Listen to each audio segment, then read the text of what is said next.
Yeay, akhirnya gue gak pakai putih. Yeay. Oke, tiap minggu kita harus nge-shoot hari Jumat aja. Iya, gimana? Ntar gue pakai batik juga, terus gue kayak supir juga.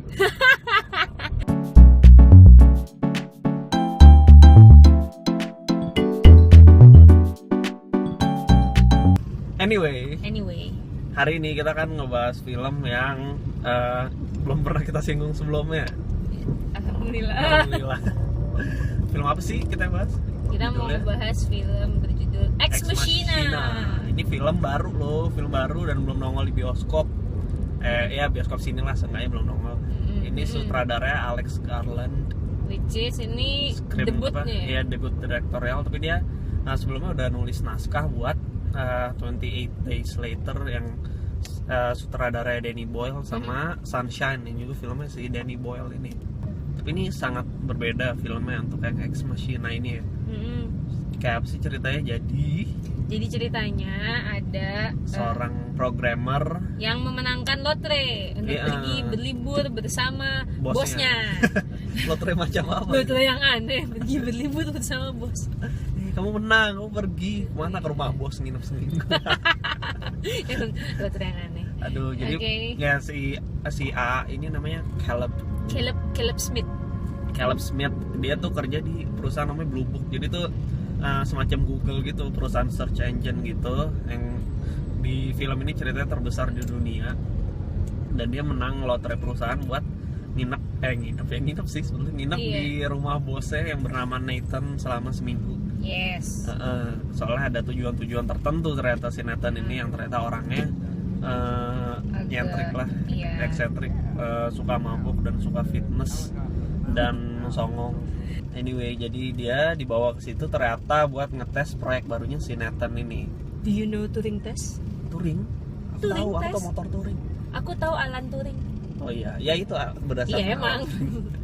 Aku tahu. Jadi Turing test itu tes di mana lu mesti ngetes sebuah komputer, lu ngobrol sama sebuah komputer dan lu berusaha menebak ini sebetulnya komputer apa orang yang lagi ngomong.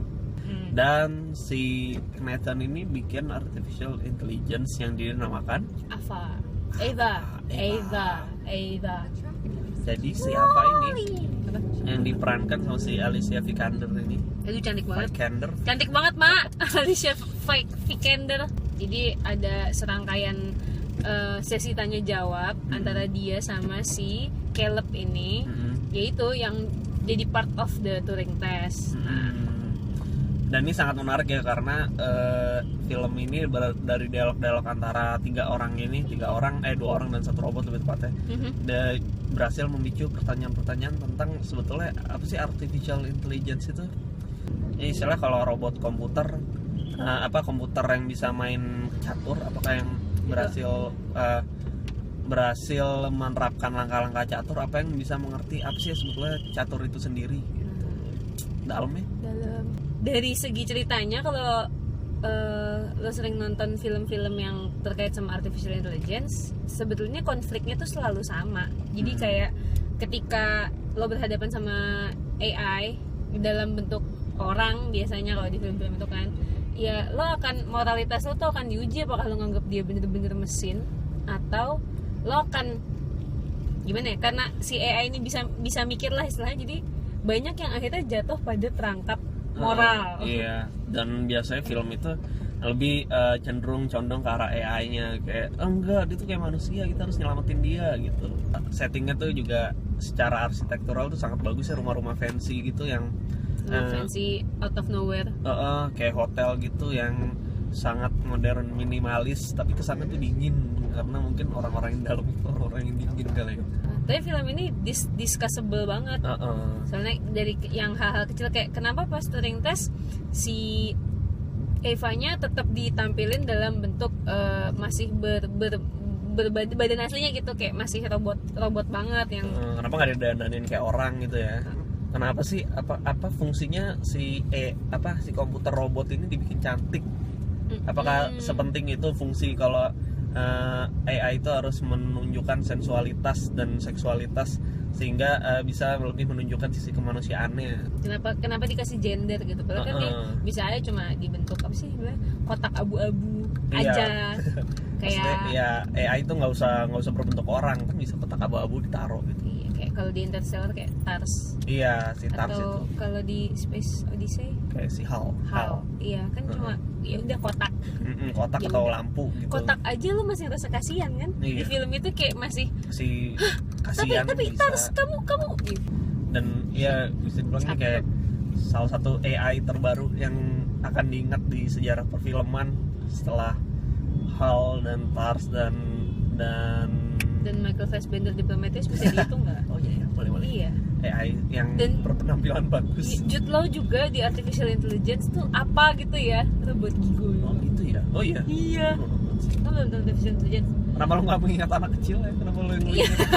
Gue inget karena film Artificial Intelligence itu salah satu film terbagus menurut gue yang gue tonton tentang AI. Itu tuh gue nangis. Itu tokoh utamanya kan bukan. Emang tokoh utamanya si Haley Joel Osment. Tapi gue nangis nonton Artificial Intelligence karena dia ditinggal sama mamanya. Udah. Itu tuh, aduh, gue kalau inget bagian itu juga pengen nangis. Aduh. Kalau lu habis nonton ini pasti akan mikir dua kali, apalagi teknologi zaman sekarang kan udah makin mendekati itu ya dibandingkan zamannya film-film artificial intelligence yang dulu itu. Sekarang tuh apalagi dia digambarkan sebagai orang dari perusahaan blue book ini yang kayak Google yang ngumpulin data sangat banyak setiap harinya yang bisa digunakan untuk kebutuhan yang kita nggak tahu buat apa. Nah ya itu, nih tiap-tiap dialog dari si Nathan sama Caleb ini kayak membuat lo, mengingatkan lo bahwa oh iya ya, semakin banyak informasi yang gue taruh di internet, semakin banyak data gue bisa di-grab. Kayak gue pernah baca sekilas artikel yang ketika lo nggak bayar untuk sebuah produk zaman sekarang nih, berarti lo adalah produknya karena lo membayar dengan informasi lo. Iya betul sekali. Jadi kesimpulannya menurut lo film ini gimana? Jadi Summary.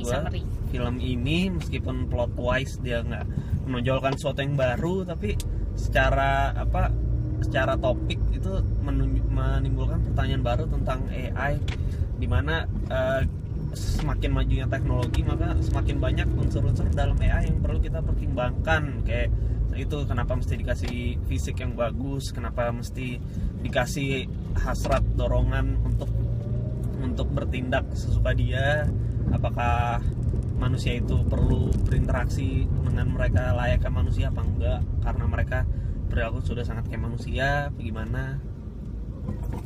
Kalau menurut gue human should stop playing gods. Kenapa? Karena ya gini aja, gue tau ya mungkin gue orangnya konvensional ya, tapi kayak ya orang tuh udah cukup banyak bisa berimajinasi sampai mereka membuat film-film di mana when human act like gods, ya bikin artificial intelligence inilah atau bikin Frankenstein lah atau apa gitu, itu tuh kacau. Itu tuh kacau karena lo kira lo bisa ngendaliin tapi lo enggak. Gitu. Nggak pernah beres gitu ya? Nggak pernah beres. Oke, kalau begitu disudahi dulu untuk kali ini. Semoga diskusinya menarik. Mungkin kita bisa lain kali kita mendaftar aja kali ini film-film yang terkait sama AI ada apa aja. Wah, bisa banget tuh. Film apa aja favorit kita. Oke, bisa banget tuh. Bisa banget. Tenang aja. Oke, jangan lupa kalau buat tahu update terbaru dari kita, follow terus sosial media kita. Instagram dan Twitter @kukurasi. Yes. Oke, kalau begitu see you. Bye.